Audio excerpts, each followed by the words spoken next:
Mas vamos ficar em pé outra vez, vamos receber a pregadora, a pastora Helena Raquel.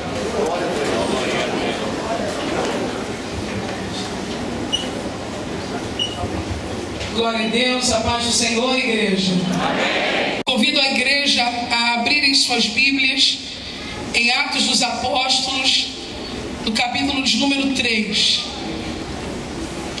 É uma alegria rever aqui irmãos e amigos que amamos no Senhor. Atos 3, verso 1 diz assim: E Pedro e João subiam juntos ao templo à hora da oração à nona. E era trazido um varão que desde o ventre de sua mãe era coxo, qual todos os dias punham à porta do templo, chamada Formosa, para pedir esmola aos que entravam. Qual, vendo a Pedro e a João que iam entrando no templo, pediu que lhe dessem uma esmola. E Pedro com João, fitando os olhos nele, disse: Olha para nós. E olhou para eles, esperando receber deles alguma coisa. E disse Pedro: Não tenho prata nem ouro, mas o que tenho, isso te dou. Em nome de Jesus Cristo Nazareno, levanta-te e anda. E tomando-o pela mão direita, o levantou. E logo seus pés e artelhos se firmaram. E saltando ele, pôs-se em pé e andou, e entrou com eles no templo, andando e saltando e louvando a Deus. E todo o povo viu andar e louvar a Deus, e conheciam-no, pois ele era o que se assentava a pedir esmolas à porta formosa do templo, e ficaram cheios de pasmo e assombro pelo que lhe acontecera. E apegando-se o coxo que fora curado a Pedro e a João, todo o povo correu atônito para junto deles ao alpendre chamado de Salomão. Você dá um amém por esta palavra? Amém. Coloque a sua Bíblia sobre o seu assento, libere suas duas mãos. Se você pode e quer, levante uma das suas mãos e nós vamos orar juntos em nome de Jesus. Senhor, nosso Deus e nosso Pai, glorificamos e exaltamos o Teu nome pela Tua presença em nosso meio. Vale mais um dia aqui nos Teus átrios do Senhor do que 1000 em outra parte. Esta é a Tua palavra, ó Deus. Fale e não te cales nesta noite. Para a glória do Teu nome, nós oramos crendo em o nome de Jesus. Amém. Você senta dizendo glória a Deus?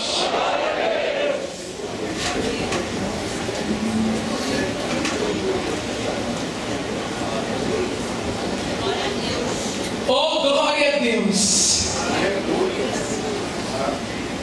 Queridos, nós estamos diante de um texto muito especial que vai marcar o início de uma fase, de um tempo para a igreja que acabara de nascer no Calvário, na ressurreição, sendo confirmada no dia de Pentecostes, aonde ocorreu a descida do Espírito Santo.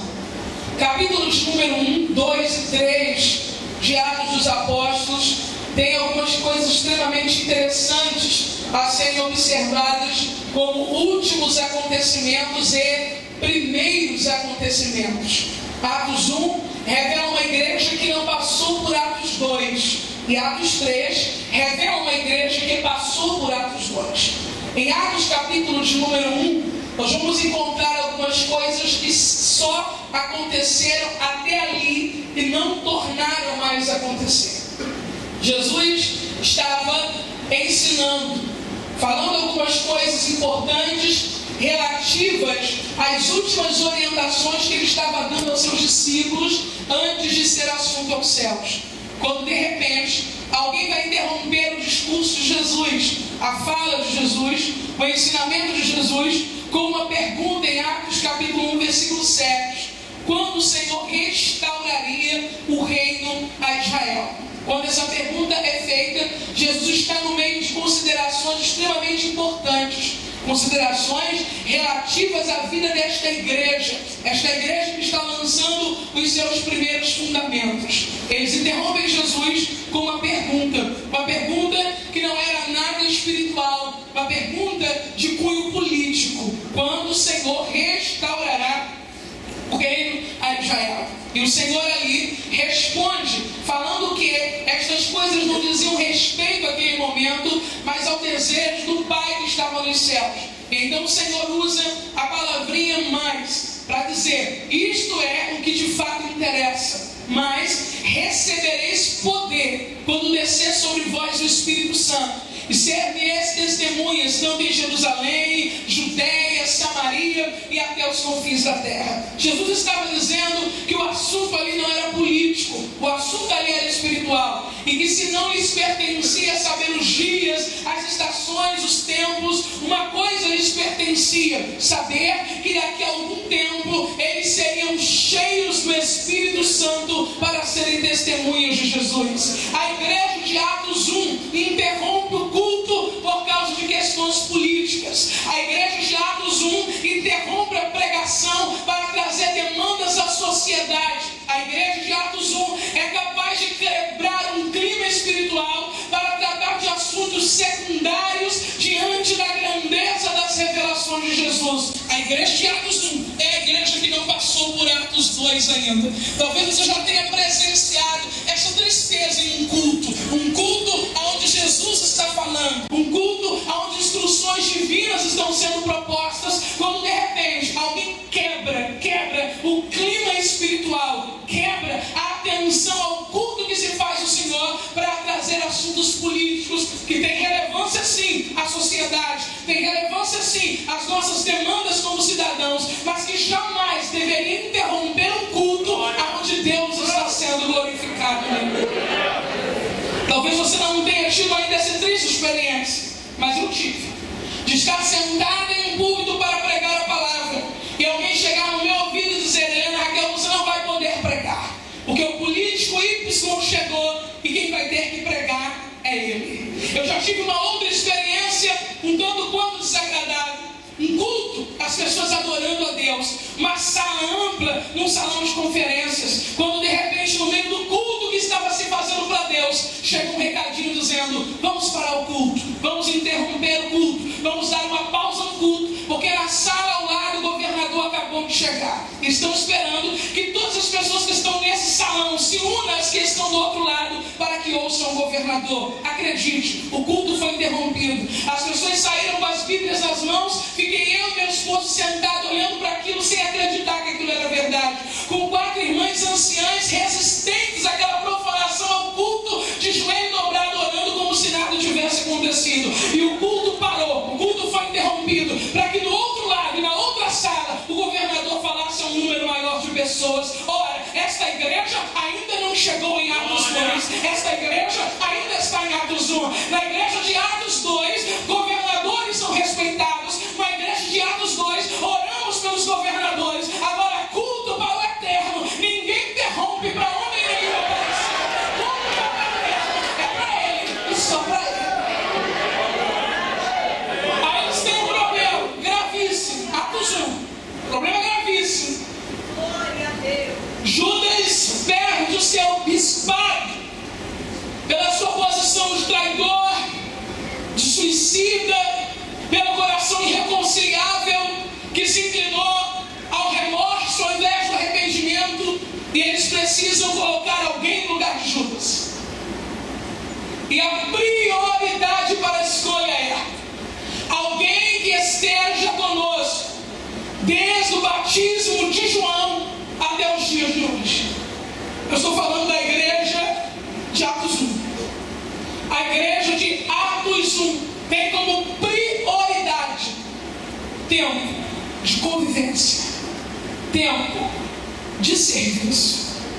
A igreja que passa por Atos 2 nunca mais fala de tempo como questão relevante.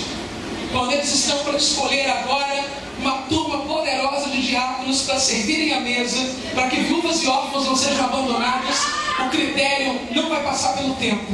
O critério é que sejam homens de boa reputação e cheios do Espírito Santo. Então, se você é igreja de Atos 2, para de cisma, para de esquisitice. Eu cheguei primeiro, o fulano chegou depois, ele só tem 10 anos, eu tenho 38, porque isso é coisa de Atos 1. Quem passa por Atos 2 reconhece o valor do tempo, mas não está preso a ele, porque sabe que há coisas mais relevantes do que ele. Não adianta ter tempo e não ter caráter, não adianta ter tempo e não estar cheio do Espírito Santo. Vamos levantar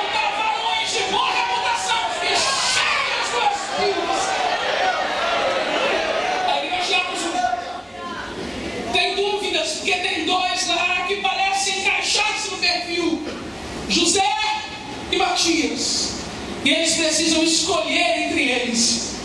E a Bíblia diz que eles vão lançar sortes. O costume de lançar sortes, por muitas vezes usando urim e tumim, era comum naquela cultura. Não há nada de pernicioso, nada de mágico, de espiritualista nisso.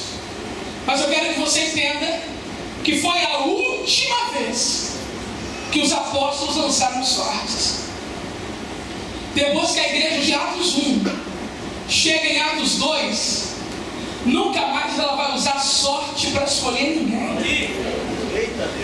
Depois que a igreja de Atos 1 chega em Atos 2, ela nunca mais vai colocar papelzinho para descobrir quem é o mais bonito, quem é o mais inteligente, quem vai pregar no culto à noite. Depois que a igreja de Atos 1 passa por Atos 2, nunca mais a palavra lançar sortes está atrelada ao apostolado. A partir de Atos 2, sabe como a igreja fala? Pareceu bem a nós e ao Espírito Santo. A igreja de Atos 1 precisa de indicação. A igreja de Atos 1 precisa de sorteio. A igreja de Atos 1 pergunta a igreja se pinta a igreja de amarelo ou de azul. Mas a igreja que passa por Atos 2 não é guiada por vontade de homem. A igreja que passa por Atos 2 não está para agradar membro majoritário, porque isso aqui é uma empresa. A igreja que passa por Atos 2 pareceu bem a nós e ao Espírito Santo. Estas coisas vão marcar Atos 1. Última vez que questões políticas interrompem o momento de devoção. Última vez que tempo é determinante para a escolha de um ministro. Última vez que as sortes são usadas sem que haja direção direta do Espírito Santo, aquilo que a igreja se propõe a fazer. E a igreja passa por Atos 2. E 120 pessoas, todas assentadas, porque nem sempre é de joelho, nem sempre é em pé, todas assentadas, são cheias do Espírito Santo, quando o Espírito de Deus é derramado sobre elas. E Atos 3, que é o ponto aonde eu quero de fato entregar a mensagem que o Eterno me confiou para esta noite, já vai revelar o perfil, a fotografia desta igreja.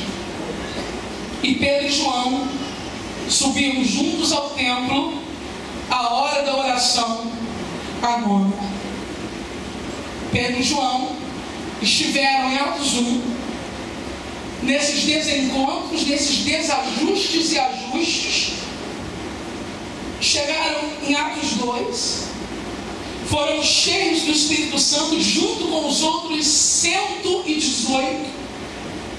E agora Pedro e João vão subir a hora nona, aproximadamente às 3 da tarde, no momento mais importante do dia para a oração, o momento que precedia ao sacrifício da tarde.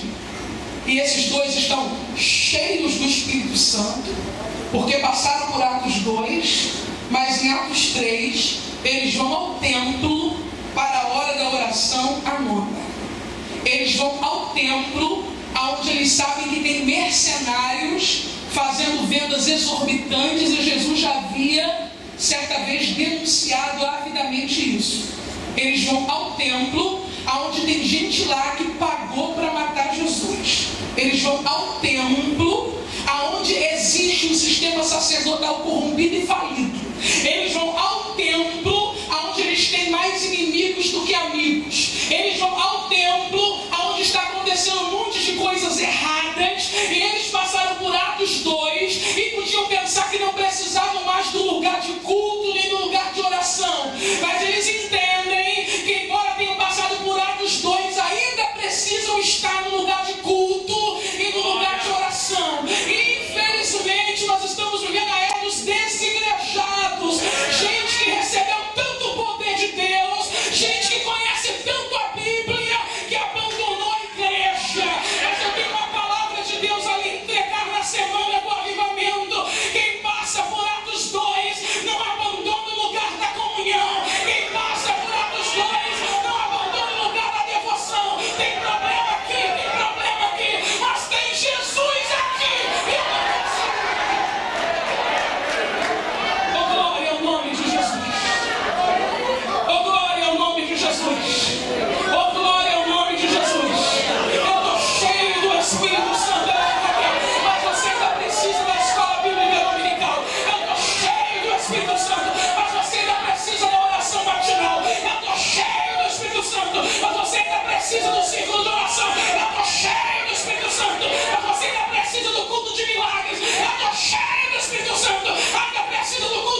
ressurreição de Jesus.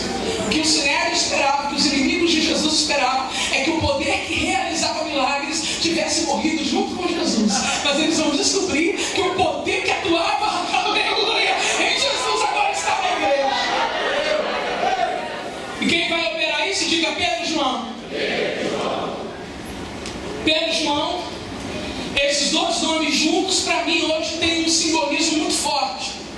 Quando eu vejo duas pessoas unidas, que oram juntas, que estão sempre juntas, que são os primeiros a chegar no culto, às vezes eu penso em Pedro e João. Só que eu gostaria que você entendesse que este formato, Pedro e João juntos, não era uma coisa muito comum. Na verdade, em todos os evangelhos, nós só vamos ver esse formato uma vez. Pedro e João aparecem nos evangelhos várias outras vezes, mas sempre com os outros 10 discípulos. Chegam a aparecer em alguns eventos especiais, mas ladeados por Tiago. É a primeira vez que vai aparecer no texto, em Atos dos Apóstolos, Pedro e João juntos sozinhos. E os evangelhos só vão mostrar Pedro e João juntos sozinhos uma única vez. Uma única vez. Se você procurar Pedro, Tiago e João, você vai achar outras vezes. Se você procurar Pedro e João e os outros 10 discípulos, você vai encontrar muitas vezes. Mas nesse formato, só uma vez. Quando eles dois se uniram, Pedro e João, para preparar o lugar onde Jesus serviria a Páscoa e a ceia. Pedro e João, antes de estarem juntos para a realização de um grande milagre, estiveram juntos na execução de um grande serviço. Eu vou repetir. Antes de Pedro e João estarem juntos para a realização de um grande milagre, eles estiveram juntos para a execução de um grande serviço. Sabe quem vai presenciar ao seu lado os grandes milagres? Quem Deus colocou ao seu lado para a realização de grandes serviços. Porque quem está ao meu lado para me levar para longe dos serviços que eu tenho que executar, não estará habilitado para viver ao meu lado os milagres que Deus propõe que eu viva. Então, se você quer andar comigo para ver milagre, você tem que estar pronto para servir primeiro. E se você quer ver milagres, você tem que estar pronto para servir primeiro. Sabe quem são os candidatos a viverem os maiores milagres que essa igreja vai presenciar em 2015? Aqueles que querem servir. Então eu vou lhe dar um conselho. Se você está procurando um modo de formar uma dupla com alguém, corre do preguiçoso, corre do murmurador, corre do espectador, corre do crítico. Procura um irmão que está servindo, porque quando for a hora dos milagres se manifestarem, vai começar por quem está servindo. Olha do teu lado, vê se tem crente bom de serviço aí. Cola com ele, glória a Jesus. Cola com ele, cola com ele. Unidos para servir, unidos para viver milagres. Eu vou repetir. Unidos para servir, unidos para viver milagres. Eu vou repetir. Unidos para servir, unidos para viver milagres. Eles estão subindo. Pedro e João, quando de repente se deparam com um homem. Glória. Quem é esse homem? O paralítico de nascença. Qual é a idade? Em torno de 40 anos. Qual era a sua função? Mendigar. Aonde ele mendigava? Assentado à porta formosa. Quando todos os dias